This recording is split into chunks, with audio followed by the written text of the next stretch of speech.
আসলে মেইন উদ্দেশ্য তো নোয়াখালীটাকে সুন্দর করার জন্য। আশেপাশে আন্দোলনের সময় অনেক কথাবার্তা লেখা হয়েছে, এগুলা ওয়াল নষ্ট হয়ে গেছে। তো আমরা যেহেতু আমরা নষ্ট করছি, এখন এটা আমাদেরই দায়িত্ব ঠিক করে দেওয়া। তো এই কারণে স্টুডেন্টরা মিলেই উদ্যোগটা নিচ্ছে। সবাই মিলে এখন মেইন উদ্দেশ্য নোয়াখালী সুন্দর করে তোলা। আমার উদ্দেশ্য হচ্ছে কি, আমাদের নোয়াখালী সিটির যে ওয়ালগুলো এগুলোতে সবসময় নোংরা থাকে, যার কারণে আমরা এগুলো ক্লিন করলাম, শহরটাকে সাজাচ্ছি সুন্দর করে। আর আমার ঠিক হচ্ছে 52 দেখিনি, 24 দেখেছি। মানে 52-তে যেরকম স্টুডেন্টরা নিজেদের অধিকারের জন্য, ভাষার জন্য নিজেদের জীবন দিয়েছে, আমাদের 24-এও সেমটাই হয়েছে। আমরা আমাদের নিজেদের অধিকারের জন্য নিজেদের অনেক স্টুডেন্ট আমাদের শহীদ হয়েছে, আমাদের অনেক বড় ভাইরা, ছোটো ভাই জুনিয়ররা। মানুষ পতন পরে আমরা আমাদের দেশটাকে আবার নিজের মতো করে সাজানোর জন্য এই গাছগুলো রাখতেছি, দেশটা আরও সুন্দর করার জন্য, আমাদের নোয়াখালী যাতে আরও সুন্দর হয়, মানুষের কাছে পরিচিত এই জন্য এই গাছটা রাখতেছি। আদিবাসীদের তেমন একটা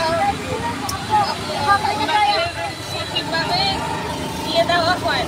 এখন আমরা চাচ্ছি যে ওনার ছবিটা তুলে আদিবাসীদের প্রতি আরেকটু মানুষ যাতে সচেতন হয়, ওনাদের বিষয়টাও যাতে আরও খেয়াল করে বিষয়টা।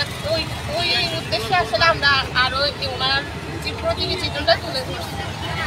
তো আমরা চাই যে মানুষেরা দেখুক, মানুষ আদিবাসীদের প্রতি আরেকটু সচেতন হোক এবং ওনাদের বিষয়টা আরও নতুনভাবে দেশ যেহেতু সংস্কার হচ্ছে, ওনাদের যে আদিবাসীদের নিরাপত্তার বিষয়টাও মানুষ আরও ঠিকভাবে দেখুক, ওনাদেরটাও সংস্কার।